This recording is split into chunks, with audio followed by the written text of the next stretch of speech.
सुप्रभात प्यारे बच्चों। आज हम प्रज्ञा प्रभा पुस्तक में पाठ 12 दीपावली के बारे में पढ़ेंगे। अभी दीपावली का त्योहार आने वाला है ना। अभी दशहरा आकर गया है और अब दीपावली का त्योहार आने वाला है। हम सारा अपने घर को सजाते हैं, लड़ियाँ लगाते हैं, पटाखे जलाते हैं और लक्ष्मी गणेश की पूजा करते हैं। हम सभी जानते हैं कि दीपावली त्योहार को हम कैसे मनाते हैं घर पर। तो अब दीपावली के बारे में पढ़ेंगे कि दीपावली क्यों मनाई जाती है और कब मनाई जाती है। ठीक है, चलिए। हमारे देश में अनेक त्योहार मनाए जाते हैं ना। हमारे देश में बहुत सारे त्योहार मनाए जाते हैं। होली, दशहरा, दीपावली और जन्माष्टमी, बहुत सारे त्योहार हैं। तो उनमें से जो है दीपावली भी इन त्योहारों में से एक है। इसे जगमगाते हुए दीपों का त्योहार भी कहा जाता है। इस दिन भगवान श्री राम लंकापति रावण को मारकर तथा वनवास के 14 वर्ष पूरे कर अयोध्या लौट आए थे। आपने रामायण भी देखी होगी। अभी कोरोना काल में रामायण चली थी टीवी में। उसमें सारा बताया गया था कि भगवान श्री राम को 14 वर्ष का वनवास दे दिया गया था उनकी उनके पिताजी के द्वारा। फिर जब वो 14 वर्ष वन में काट के और जब वापस अयोध्या लौटे थे तो उसी की खुशी में जो है अयोध्या जब लौट कर आए थे, उसी खुशी में अयोध्या वासियों ने उनके स्वागत में घी के दिए जलाकर उनका स्वागत किया था। ठीक है, क्या पढ़ें? इस दिन भगवान श्री राम लंकापति रावण को मारकर तथा वनवास के 14 वर्ष पूरे कर, यानी क्या किया था? रावण को मारा था, उसके बाद फिर 14 वर्ष पूरे हो गए और अयोध्या लौट आए थे। कौन? श्री रामचंद्र जी। उनके लौटने की खुशी में ही अयोध्या वासियों ने उनका स्वागत घी के दिए जलाकर किया था। दीपावली का त्योहार कब मनाया जाता है? देखो, दीपावली का त्योहार कार्तिक मास की अमावस्या को मनाया जाता है। तो ये जो महीना चल रहा है, कौन सा महीना चल रहा है? कौन सा मास चल रहा है? कार्तिक मास, यानी कार्तिक का महीना चल रहा है। और अब जब अमावस्या आएगी तो उस दिन दीपावली मनाई जाएगी। 14 तारीख को अमावस्या है और तब हम दीपावली का त्योहार मनाएंगे। प्रतिवर्ष इस अमावस्या पर लोग रात को दीप जलाकर प्रकाश करते हैं। दीप यानी दिए। आप दिए जलाते हैं ना, मिट्टी के दिए। तो प्रतिवर्ष मैंने हर साल इस अमावस्या पर, जो ये अमावस्या आती है कार्तिक मास की, लोग रात को दिए जलाते हैं और बहुत ज्यादा रोशनी करते हैं अपने घरों में। अतः इसे प्रकाश का पर्व भी कहा जाता है। प्रकाश पर्व माने जहां चारों तरफ रोशनी ही रोशनी हो, दियों की रोशनी हो, लाइटों की रोशनी हो, लड़ियों की रोशनी हो, तो इसलिए रोशनी को प्रकाश कहते हैं। तो इसे प्रकाश का पर्व भी कहा जाता है। दीपावली के पर्व के साथ कुछ विशेष घटनाएं भी जुड़ी हैं। यानी अब हम तो कहते हैं कि दीपावली रामचंद्र जी वापस आए थे अयोध्या, तो इसलिए दीपावली मनाई जाती है। लेकिन इसके अलावा भी कुछ कहानियां हैं कि क्यों दीपावली मनाई जाती है।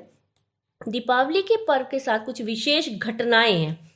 कुछ इस पर्व का संबंध भगवान श्री कृष्ण से जोड़ते हैं। कुछ लोग जो हैं वो कहते हैं कि ये जो त्योहार है भगवान श्री कृष्ण के लिए मनाया जाता है। क्यों? क्योंकि इसी दिन भगवान श्री कृष्ण ने नरकासुर नामक राक्षस का वध करके उसके बंदी गृह से अनेक कन्याओं को मुक्त करवाया था। क्या था कि एक राक्षस था नरकासुर नाम का, और वो अपने बंदी गृह में बहुत सारी लड़कियों को कैद करके रखता था। तो श्री कृष्ण ने इसी दिन उन कन्याओं को उसके बंदी गृह से मुक्त कराया था। इसी दिन नरसिंह भगवान ने हिरण्यकश्यपु का वध कर अपने भक्त प्रहलाद की रक्षा की थी।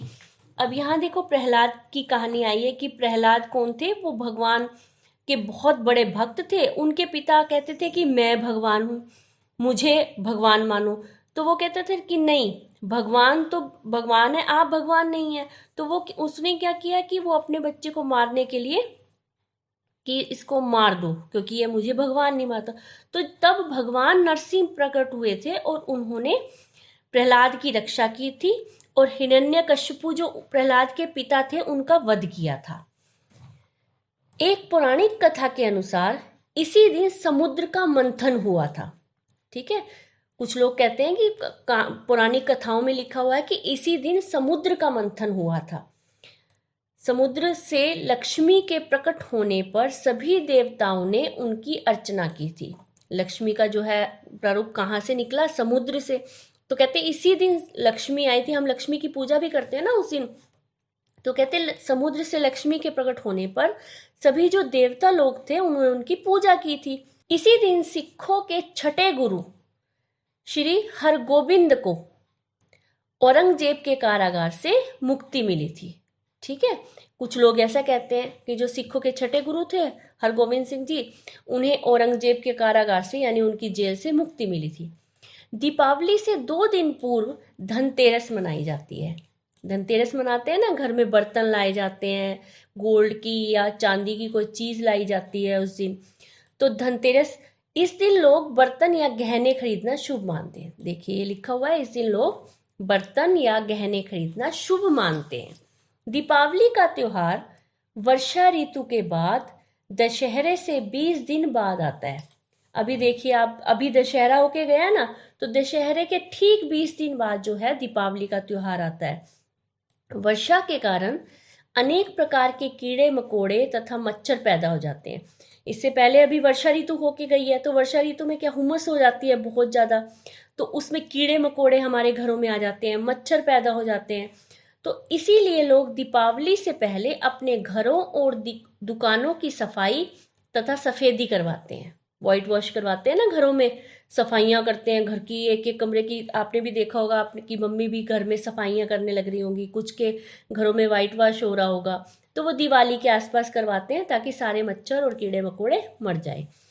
बाजारों में रौनक भी बढ़ जाती है, सभी लोग एक दूसरे को शुभकामनाएं देते हैं तथा उपहारों का आदान प्रदान करते हैं। आदान प्रदान मतलब हम आप जैसे अपने रिश्तेदारों के घर जाते हैं, उनको उपहार देते हैं, गिफ्ट देते हैं, वो हमें गिफ्ट देते हैं, तो आदान प्रदान हुआ, हमने उनको गिफ्ट दिया और उन्होंने हमें गिफ्ट दिया।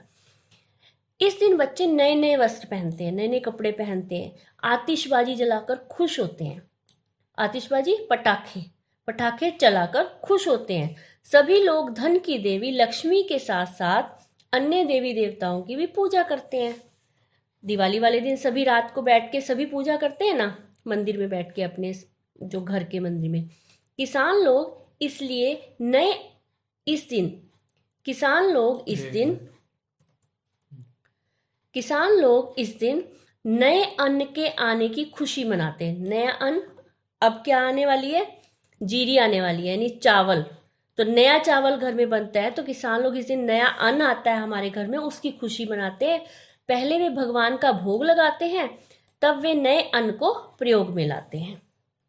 दीपावली एक धार्मिक त्योहार है, धर्म से जुड़ा हुआ है ना। इस पर्व को अच्छे ढंग से मनाना चाहिए। ठीक है, कैसे मनाना चाहिए? आतिशबाजी पर अधिक खर्च नहीं करना चाहिए। आतिशबाजी यानी पटाखों पर ज़्यादा पटाखे नहीं जलाने चाहिए ना। चारों तरफ पर्यावरण जो है हमारा वो अशुद्ध हो जाता है, बहुत ज़्यादा पोल्यूशन हो जाता है।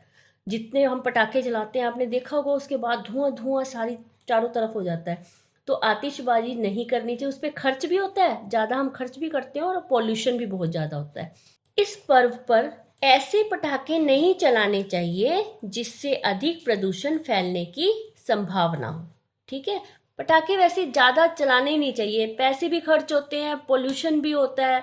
ठीक है, तो घर में मिठाई खाइए, दिए जलाओ, मिट्टी के दिए जलाओ। ठीक है, उससे रोशनी करो, घर में पूजा पाठ करो।